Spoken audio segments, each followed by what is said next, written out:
Sciences de Cannes, la fête du football sous l'angle scientifique.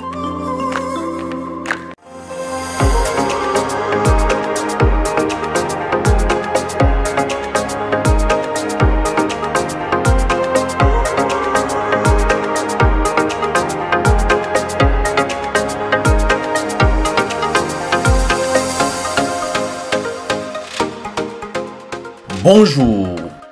Dans cette édition de Sciences de Cannes, nous nous intéressons au côté médical de cette Coupe d'Afrique des Nations de football qui se joue au Cameroun. Et nous allons à l'université de Tchang rencontrer un chercheur en physiothérapie et médecine de réhabilitation. Il faut dire qu'il n'a pas pu obtenir les autorisations nécessaires pour mener un projet de recherche sur la survenue des blessures chez les joueurs pendant cette compétition. Le docteur Maurice Dourian, puisqu'il s'agit de lui, nous expliquera dans cette vidéo ce qu'il voulait faire dans ce travail scientifique. Enseignant-chercheur au département de physiothérapie et médecine physique à la faculté de médecine et des sciences pharmaceutiques de l'université de Tchang, il dirige le service de kinésithérapie de l'hôpital de district de cette cité, une unité créée et gérée en synergie avec l'université pour laquelle il travaille. Sera spécialiste de la médecine de réhabilitation des sportifs, a soutenu sa thèse de PhD en 2020 à l'université de Rome Tor Vergata en Italie. Son sujet portait alors sur la prévention des blessures chez les athlètes des Jeux universitaires au Cameroun. Plusieurs articles scientifiques publiés dans les revues, à l'instar de la British Journal of Sports Medicine, portent sa griffe. Il est aussi chercheur au Centre d'excellence de médecine sportive de la FIFA, basé en Italie. Mais avant de l'écouter, clin d'œil à notre partenaire, le JFN Haïti.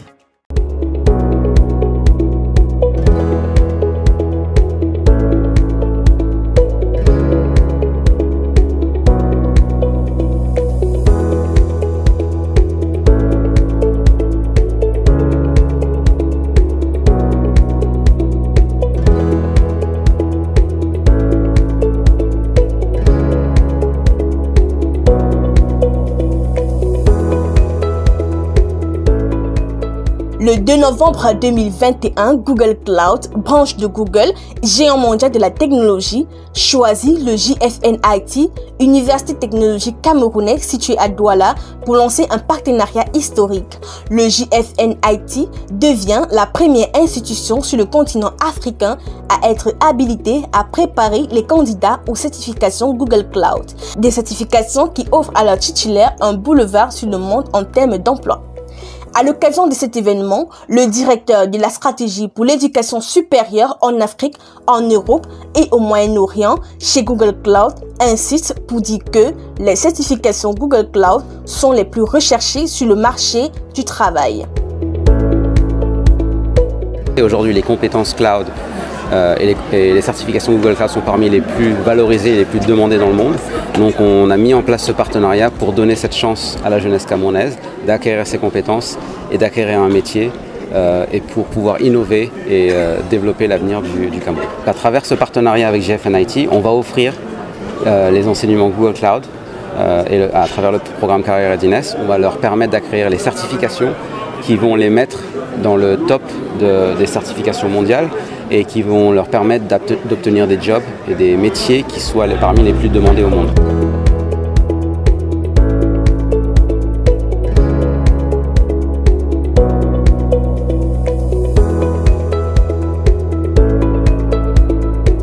Le JFN-IT et Google Cloud vous ramènent donc en Afrique, au Cameroun, un précieux cadeau.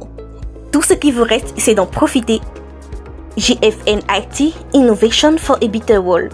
Bonjour, docteur Maurice Dourian. Merci, bonjour. Alors, terminons dans votre présentation, parce que vous êtes diplômé des universités de Tchang et de Rome Tor Vergata, et vous êtes un grand expert dans le champ de la kinésithérapie, de la physiothérapie. On se perd un peu dans tout ça. Faites des précisions pour le grand public. Je vous remercie une fois de plus pour l'occasion donnée. Comme on se le disait en off tout à l'heure, je suis diplômé de Rome Tor Vergata, j'ai un PhD où j'ai axé mes travaux de recherche sur la prévention des blessures chez les athlètes universitaires et les méthodes de réhabilitation ou les mesures de réhabilitation, c'était au département de médecine physique et de réhabilitation, dans la section kinésithérapie du sport et réhabilitation orthopédique. Et puis, je suis aussi en master en médecine du sport et de l'exercice à l'université de South Wales, en Angleterre, et DU de kinésithérapie du sport à l'université de Paris-Descartes, qui est un diplôme interuniversitaire entre l'université de Paris-Descartes et l'INSEP de Paris. Alors, on reviendra un tout petit peu en fin d'interview sur ce parcours-là pour bien comprendre comment est-ce que vous en êtes arrivé à ce stade-là. Mais on a vu, pour entrer directement dans le sujet qui est la Coupe d'Afrique des Nations de football 2022, on a vu cette image sur laquelle un joueur de l'équipe nationale du Cameroun a des jambes enfouies dans des sortes de sacs. Qu'est-ce que c'était d'après vous? Alors, si mes souvenirs sont bons, il s'agissait du joueur Faye Collins qui est en train de faire une sorte de pressothérapie. Ça s'appelle comme ça, la pressothérapie. C'est une machine à pression qui vous permet en fait de récupérer plus facilement. C'est une des typologies de la récupération dans le domaine de la médecine du sport et de l'exercice en fait. Donc, autre chose que les joueurs peuvent utiliser, c'est par exemple la cryothérapie, qui est cette thérapie qui consiste à immerger l'athlète dans de l'eau, disons glacée à une température bien connue. Quand c'est à moins 116 degrés, la température, je vais dire la durée est de 3 minutes, et tout est fonction de la température et du timing. Donc voilà, et il y a autre thérapie qu'on peut utiliser, la thérapie par contraste. Si jamais quelqu'un ne supporte pas la cryothérapie, vous faites la thérapie par contraste, c'est-à-dire vous mettez l'athlète dans du chaud, puis vous le ressortez, vous le ramenez dans du froid. Et là, ça doit être quantifié, ça doit être mesuré, et il faut un expert pour ça. Sinon, on risquera de créer plutôt autre chose. Alors, on fait cette thérapie à quelle occasion, quand et pour quel objectif? Alors, il faudra d'emblée dire que la médecine du sport et de l'exercice de manière globale œuvre pour la prévention, parce que la prévention nous coûte moins cher et ça nous éloigne de certains dangers. Donc il y a le volet prévention, ou le volet de la prévention, et il y a le volet curatif, où lorsque l'athlète est blessé, il va falloir le prendre en charge. Et après, il y a maintenant la prise en charge de l'athlète après effort. Donc le spécialiste en médecine du sport a une intervention avant, pendant et après l'exercice physique. Donc toutes ces méthodes d'intervention qui concourent à la prévention sont des méthodes qui doivent être employées bien avant l'effort physique, c'est-à-dire bien avant un match ou un entraînement, puis après aussi un entraînement. Quand on préparait cette interview, vous mentionniez le fait qu'il était possible de faire un travail de recherche pendant cette Coupe d'Afrique des Nations 2022 au Cameroun sur la prévention, sur le côté en tout cas médical, notamment au niveau des blessures qui peuvent arriver sur les footballeurs. Quelle est l'idée derrière cette recherche-là? Qu'est-ce que vous auriez bien voulu faire? Parce qu'il faut bien que ceux qui sont en charge de l'organisation de cette compétition comprennent toute l'importance d'un tel travail de recherche pendant l'événement.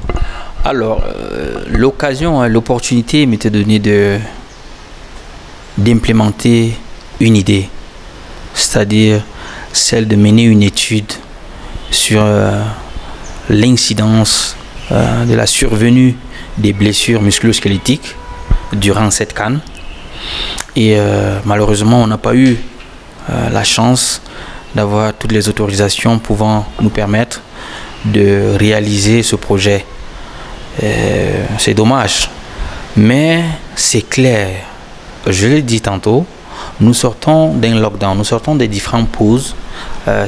Pour certains, c'était de manière intermittente.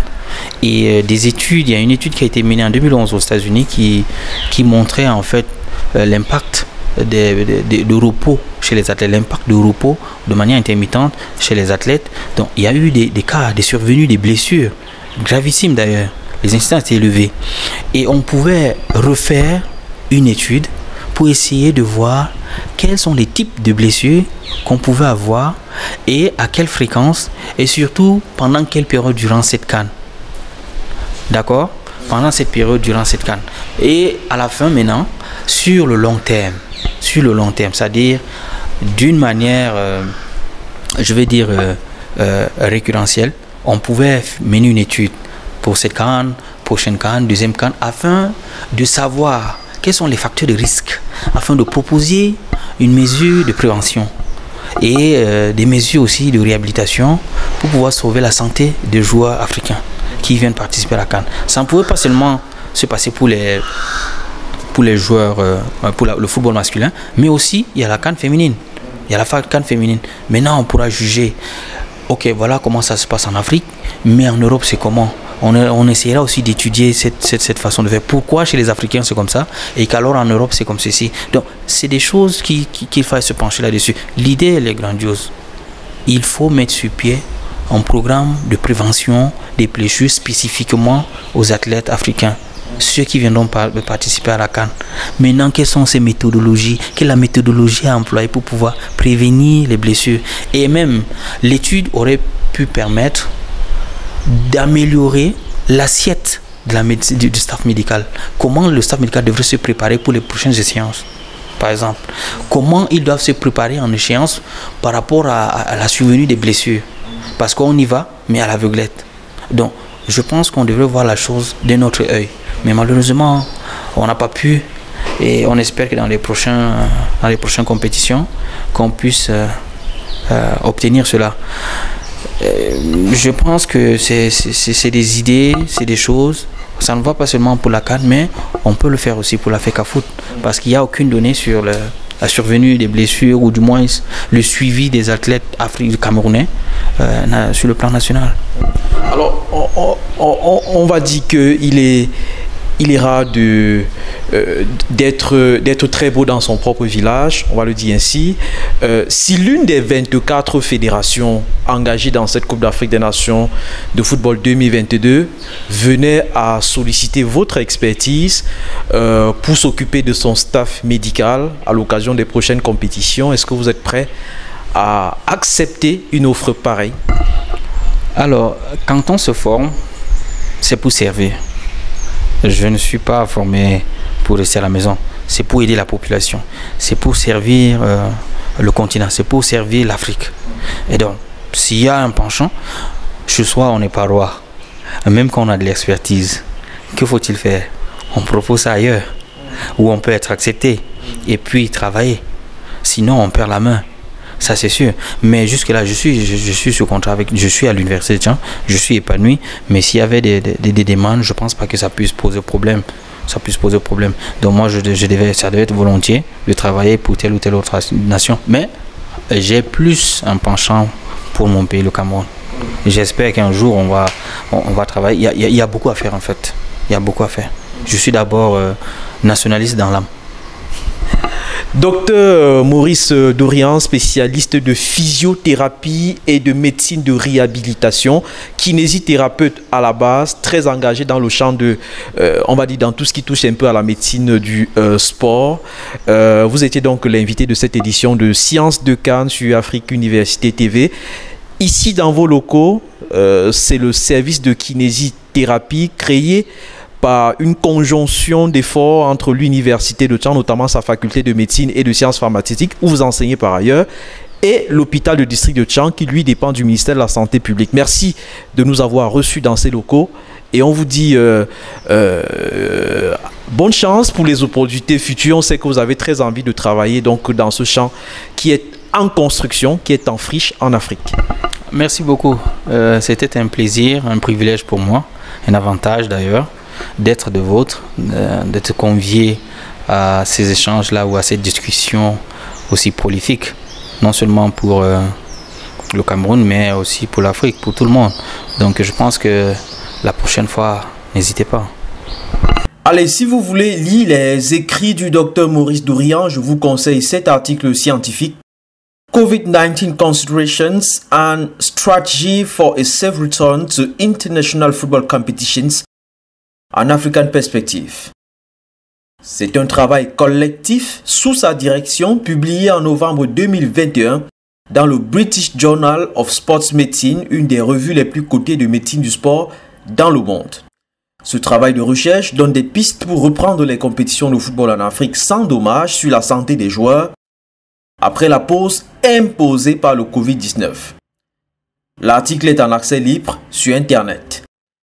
Merci d'avoir regardé cette capsule vidéo. À très bientôt pour une autre édition de Sciences de CAN.